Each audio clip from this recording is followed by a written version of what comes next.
गुरु के महिमा हवै अपार।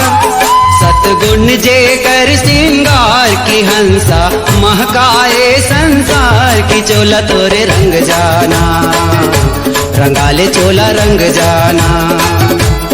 चोला तोरे रंग जाना रंगाले चोला रंग जाना। सतनाम है अमृत धार गुरु के महिमा हवै अपार। सतगुण जे कर सिंगार की हंसा महकावे संसार की। चोला तोरे रंग जाना रंगाले चोला रंग जाना। चोला तोरे रंग जाना रंगाले चोला रंग जाना।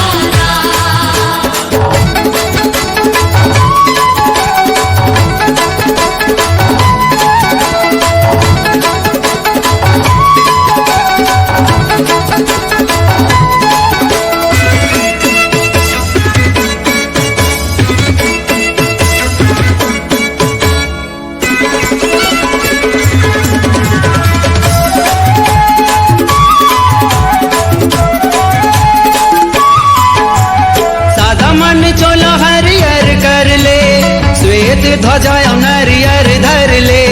साधा मन चोला हरियर कर ले श्वेत ध्वजा नरियर धर ले। सत चेतन है सृष्टि के साथ गुरु बिन जिंदगी है निराधार की। चोला तोरे रंग जाना रंगाले चोला रंग जाना। चोला तोरे रंग जाना रंगाले चोला रंग जाना।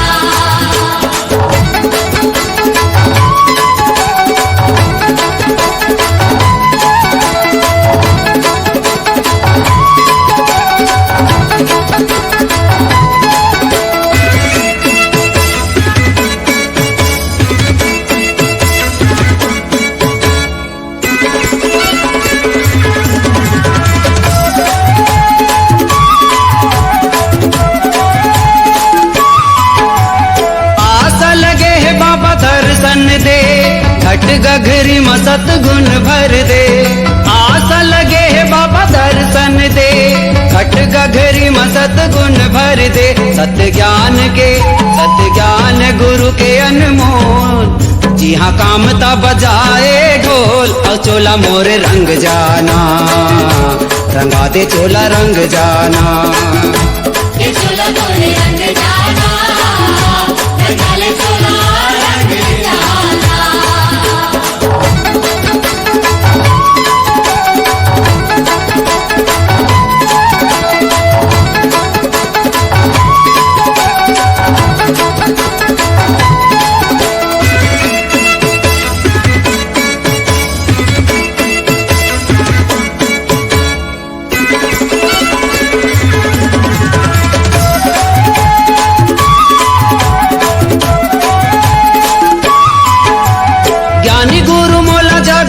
कर दे आए हो शरण महर्षित कर दे।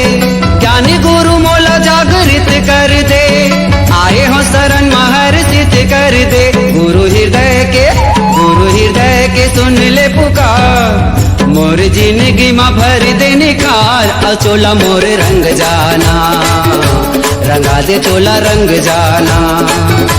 चोला तोरे रंग जाना रंगाले चोला रंग जाना। सतनाम है अमृत धार गुरु के महिमा हवै अपार। सतगुण जे कर सिंगार की हंसा महकावे संसार की। चोला मोर रंग जाना रंगा दे चोला रंग जाना। चोला तोरे रंग जाना